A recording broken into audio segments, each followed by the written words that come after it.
Cricket के क्षेत्र में एक संयुक्त टीम का गठन संभव हो सकता था, जिसमें सचिन तेंदुलकर और शोएब अख्तर जैसे महान खिलाड़ी एक साथ खेलते।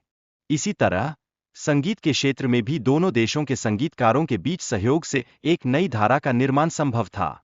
आर्थिक दृष्टिकोण से एक एकीकृत भारत की अर्थव्यवस्था और अंतर्राष्ट्रीय संबंधों पर गहरा प्रभाव पड़ता, जो वैश्विक स्थिरता के लिए फायदेमंद होता।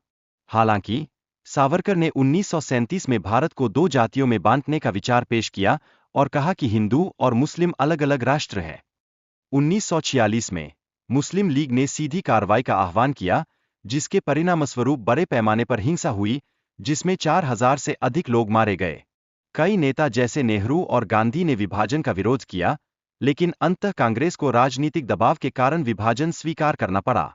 यहाँ जिन्ना को प्रधानमंत्री बनाने का विचार विभाजन को रोकने के लिए था, लेकिन वास्तव में वह पाकिस्तान के पहले प्रधानमंत्री नहीं बने।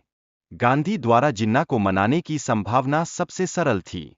यदि गांधी जिन्ना को समझाने में सफल होते, तो विभाजन को टाला जा सकता था।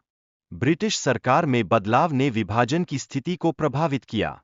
यदि क्लेमेंट एटली ने पहले कदम उठाए होते, तो विभाजन को रोका जा सकता था।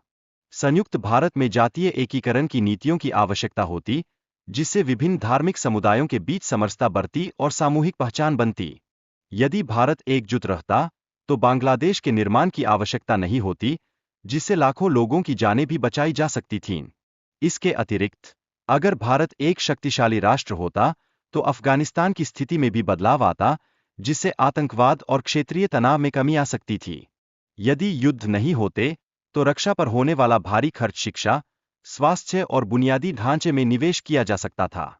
संविधान के निर्माण में पाकिस्तान को बहुत समय लगा, जबकि भारत ने जल्दी से लोकतांत्रिक प्रक्रिया अपनाई, जिससे पाकिस्तान की राजनीतिक स्थिरता प्रभावित हुई। पाकिस्तान की धार्मिक कट्टरता के कारण अल्पसंख्यक समुदायों को भेदभाव का सामना करना पड़ता है, जिससे समाज में असमानता बढ़ती है।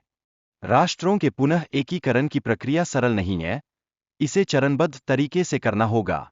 हमें विभाजन के कारणों को समझकर उन्हें उलटने की आवश्यकता है। धार्मिक राजनीति और अल्पसंख्यकों के खिलाफ भेदभाव को समाप्त करना आवश्यक है। जब सभी देशों में सहिष्णुता बढ़ेगी, तभी एकीकरण संभव होगा। दूसरी ओर, यूरोपीय संघ का गठन एक उदाहरण है कि कैसे पूर्व के दुश्मनों ने सहयोग बढ़ाकर एकता की ओर कदम बढ़ाया। एशियाई संघ की संभावना भी इसी तरह से हो सकती है।